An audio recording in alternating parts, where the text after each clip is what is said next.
The U.S. is the world's largest producer of nuclear power, but it depends on Russia for about 24% of its enriched uranium, a key ingredient for nuclear fuel. Even with enrichment facilities owned by friendly countries, we still don't have enough if Russian supply was not available in the marketplace. That's why nuclear fuel is one of the few Russian energy sources not banned by the West as a result of the war in Ukraine. But Russia is incredibly willing to use energy as a weapon. Here's how the U.S. is working to revive domestic production to reduce the risk of a critical fuel shortage in the future.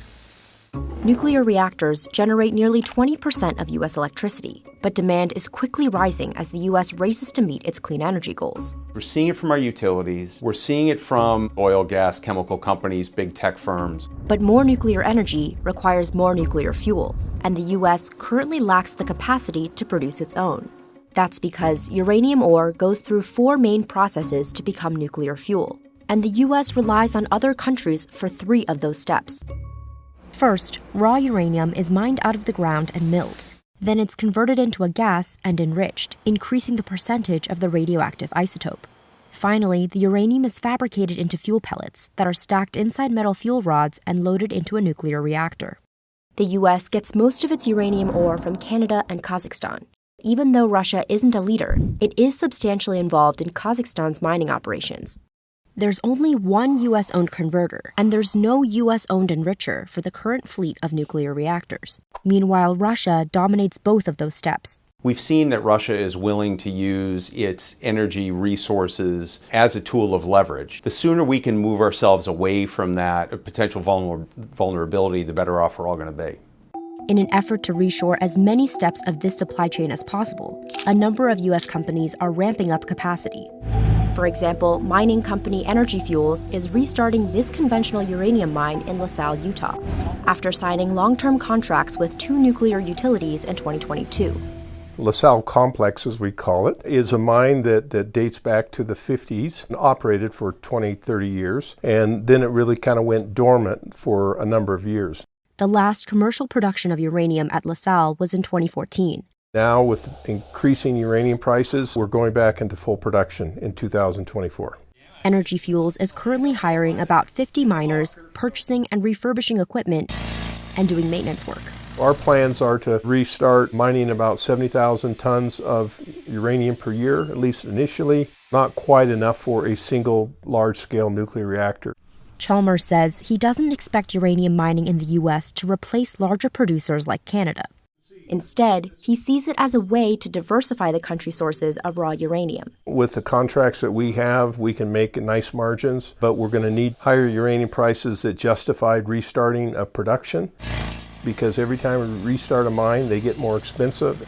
Along with its mines, Energy Fuels also plans to restart White Mesa Mill in 2024, the only operating conventional uranium mill in the U.S. This is where uranium ore goes after it's mined and before it goes to a conversion facility. This came from the LaSalle Complex, and that's Utah. This came from New Mexico. On the enrichment front, Centrus Energy launched the only U.S.-owned uranium enrichment plant earlier this year. It made its first delivery of high-assay, low-enriched uranium, or HALEU, to the U.S. Department of Energy in November. HALEU will be used in the next generation of advanced reactors. Because these reactors are still being developed, many proponents of nuclear energy see the HALEU supply chain as an opportunity for the U.S. to become a global leader. When these advanced reactors were initially coming to market, their plan was to buy from Russia, which is the only commercial supplier of that fuel type today. In light of the Russian assault on Ukraine, those plans have changed. As part of the Inflation Reduction Act, $700 million was invested to support the development of a domestic supply chain for HALEU. Russia's dominance in the uranium supply chain can be traced back to a program called Megatons to Megawatts. The goal of this program was for Russia to downgrade the uranium from its nuclear weapons to levels needed for nuclear reactors, and then sell that fuel to the U.S. for cheap. Since 2013, when that program expired, we've still had a lot of commercial activity with Russia because of those strong commercial relationships that had been built up. In the 90s, the U.S. also privatized its uranium enrichment operations. But without federal support, the country's 2 enrichment facilities eventually had to be shut down. Kotek says one of the biggest challenges of building up domestic capability is giving companies the confidence that their investments will pay off. Federal support, we think, is crucial. There's no such thing as a nuclear fuel cycle without some level of government support. Russia is really operating as a state-owned enterprise. Kotek says the industry needs federal investment in both infrastructure and long-term contracts with utility companies. Utilities are the owners and operators of nuclear reactors that pay for each step of this process. In October, the Biden administration sent a proposal to Congress to invest around $2 billion to improve long-term domestic enrichment capabilities. We requested this as an administration because it is a high priority. In the long term, we would like to see this commercial industry stand on its own without consistent and forever federal investment.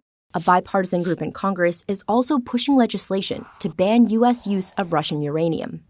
Nothing happens quickly in the nuclear fuel cycle. When you lose your capabilities like we've done in the United States, you're looking at probably 10 to 15 years plus to reestablish those capabilities. It's important to invest quickly so that it's an aggressive expansion and we don't run out of uranium before we need it. Meeting the fuel demands for both today's plants and new plants are going to require a lot of investment in all of those technologies.